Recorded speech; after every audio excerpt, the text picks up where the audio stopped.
verse 25, and it says, are you there? Yes. Okay. Therefore I tell you, do not worry about your life, what you will eat or drink, Jesus. or about your body, what you will wear. Is not life more important than food, and the body more important than clothes? Look at the birds of the air. They do not sow or reap or store away in barns, and yet your heavenly Father feeds them. Are you not much more valuable than they? Who are you by worrying can add a single hour to his life? And why do you worry about clothes? See how the lily of the fields grow? They do not labor or spin.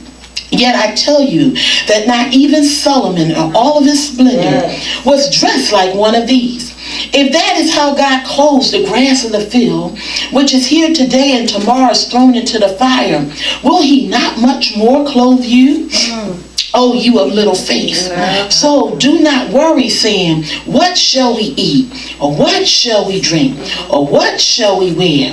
For the pagans run after all these things, and your heavenly Father knows that you need them.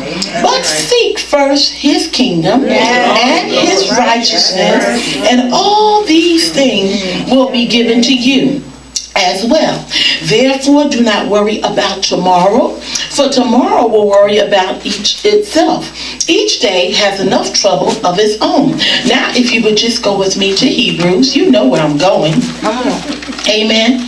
Because there is nothing too big for God. Amen. I tell you, there's nothing too big for God. I'm going to keep on saying it until it get in your spirit. Okay? Hebrews 11:1, it says, now faith is being sure of what we hope for, of certain of what we do not see. Let me say that again. Now faith is being sure of what we hope for, and certain of what we do not see. Okay, flow with me. Let's go to verse 6 of the same chapter.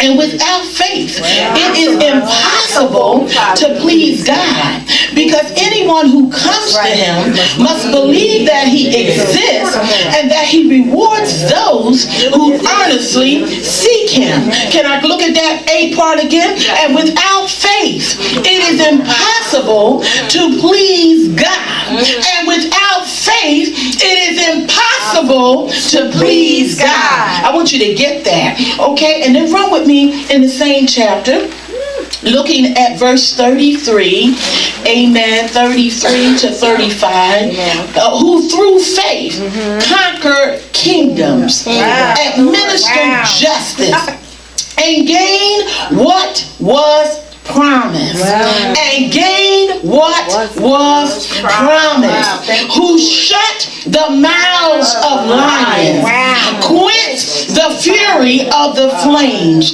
and escaped the edge of the sword, whose weakness was turned to strength, and who became powerful in battles and routed foreign armies. Amen. Now the key chapter that I want to look at, and then we're right here now, amen, because I need to talk to you about this sudden storm. There was a sudden storm, and you know, as disciples, glory to God, because that's what we are, because we are followers of Christ. As disciples, glory to God, we sometimes, you know, when we came on this journey, nobody never told us that we would have the storms that we are having in our life. Are you with me? Glory to God. Some of us thought that it would be better days. Hallelujah. But somehow or another, the enemy got news that you were saved, that you was on the Lord's side. And when he got news that you was on the Lord's side, everything began to happen.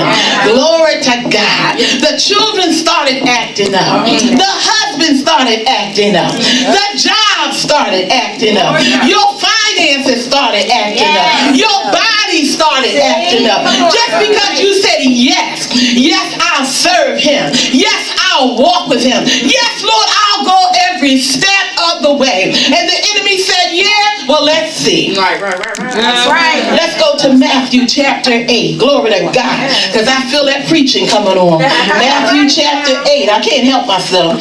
Verse 23. Matthew chapter 8, verse 23. Then he got into the boat. Who got in the boat? Jesus. And his disciples. Look at this. They got in the boat. You know, Jesus will go wherever you want us to go.